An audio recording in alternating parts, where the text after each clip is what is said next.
السلام علیکم ناظرین، میں آپ کا ہوسٹ سلمان علی. آپ دیکھ رہے ہیں زفوال نیوز. میں اس وقت موجود ہوں زفوال کے اناہی گاؤں جگال کے اندر، جو کہ کل وعدہ کیا گیا تھا زفوال نیوز کی طرف سے میڈیکل کیمپس کا. تو الحمدللہ آج یہ وعدہ کمپلیٹ ہو گیا. تو ڈاکٹر حضرات ابھی یہاں پہ موجود ہیں. وہ ڈاکٹر ساجد صاحب نے جانا تھا ذرا جلدی، تو وہ چلے گئے. ہم ان سے بات کرتے ہیں تھوڑی سی. السلام علیکم. کیا حال ہے ڈاکٹر صاحب؟ ٹھیک ہے الحمدللہ. کیا نام ہے آپ کا؟ ڈاکٹر صفدر. ماشاءاللہ، بہت شکریہ ڈاکٹر صاحب آپ کا کہ آپ نے اپنا قیمتی ٹائم جو ہے ہمیں دیا.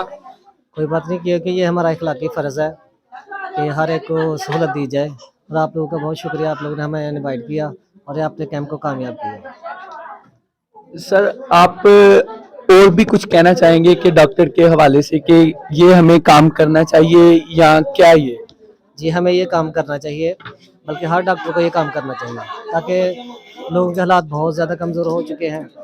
ان کو سہولت دینی چاہیے. گورنمنٹ اپنی جگہ دے رہی ہے، ہمیں بھی چاہیے اپنی جگہ یہ کام کرنا. ہمارا بھی یہ فرض ہے.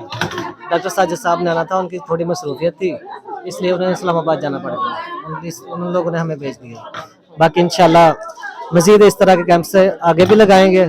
جتنا ہم سے ہو سکتا کام کریں گے ضرور. جی السلام علیکم. آپ دیکھ سکتے ہیں کہ زفوال نیوز نے جو وعدہ کیا تھا، الحمدللہ 100 سے 150 لوگوں کو ابھی تک جو ہے میڈیسن دے دی گئی ہے، اور انشاءاللہ ابھی بھی یہ تقریباً آدھا گھنٹے تک کیمپس چلے گا.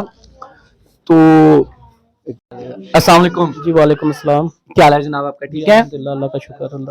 کیا نام ہے آپ کا؟ جی ریاض الحسن. ڈاکٹر ریاض الحسن. ماشاءاللہ. تو کیا آپ ابھی کتنے لوگوں کو ٹریٹمنٹ دے چکے ہیں اس کیمپس کے لیے؟ تقریباً 150 سے اباؤ. 150 سے اباؤٹ زیادہ لوگوں کو زیادہ لوگوں کے ساتھ ٹریٹمنٹ دی ہے.